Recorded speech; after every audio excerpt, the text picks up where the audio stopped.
Okay, once again, it's time for the safety team training video.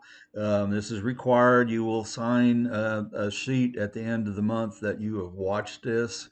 And this isn't so much, I call it the do's and don'ts of church security. Now, it's not so much do this, don't do that, as it is, we're going to be discussing some things we haven't talked about for a while. Um, First off, do we need security? And this is just for your reminder, but also if you need ammunition with somebody else and they want to know why we need security, you can tell them.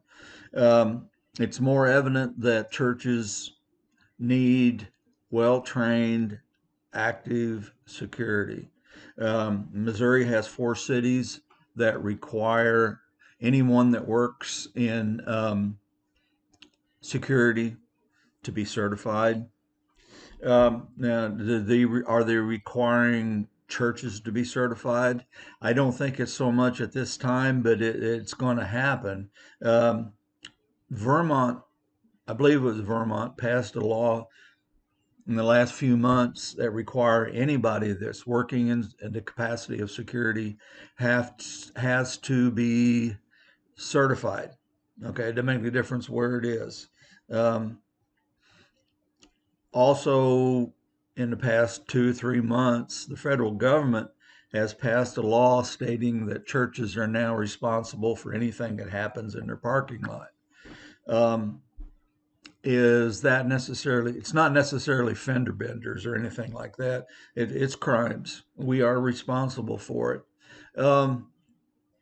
Now, there are 4,000 incidents a day in parking lots, and they are lumping church parking lots right in with public parking lots. Um, so it's still required. What and you could contest a lot of this stuff, but what if you end up in court? That gets to be the big thing. That's when all these precedences happen and things change. Um, the law that says we're responsible for secure are responsible for anything happening in a parking lot. It's not saying we have to have security. We just have to be responsible.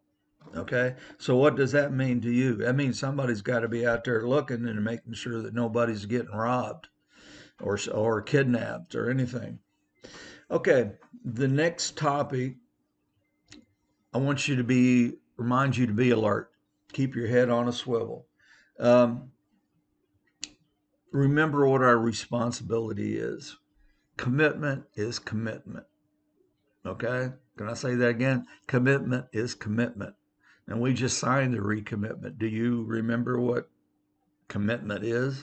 Remember that. And I remind myself when you go in meeting after meeting and nothing happens, it's very easy to become complacent. Um, just keep in mind that most of the people that come to church, as in most of the people in society, don't have a clue about how to protect themselves.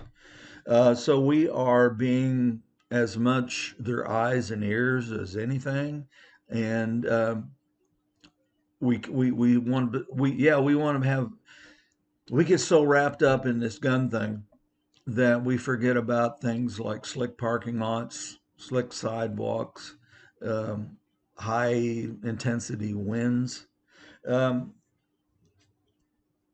and also, do you remember the contact front drill? Okay, we did in firearms. Okay.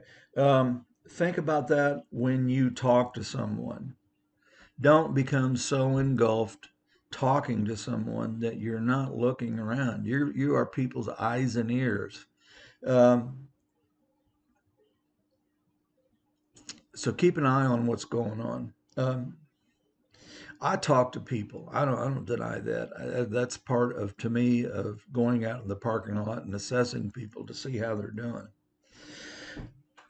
The next topic: protect yourself. Okay, don't become so oblivious to anything that's going around that you don't think about um, what's going on around you. if you end up on the ground, you're not going to do anybody any good. If you're out of action, you're out of action.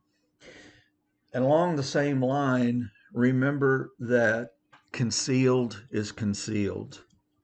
If a bad guy comes into the lobby and we got people walking around with open carry like that, I guarantee you, if he's seeking to do harm, that person with open carry is going to be the first one going down.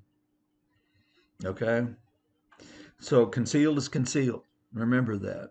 No show and tell at church. Okay, the last thing I want to point out is keep your face out of the phone all the time. Okay? I look at the phone, I check for messages, but make it quick and get back to what you're doing. You're looking. And even while you're looking for messages or something like that, you can still be scanning the area around you. It is not a good time to go Christmas shopping when you're supposed to be working security. Okay? I wanted to keep this short. I have. I could have talked on this topic of the do's and don'ts for a long, long time. Um, don't get me wrong. You guys are doing great. I really do. And I'm gonna post some other stuff here, and you can kind of see the necessity legally of what we do. All right. Thank you.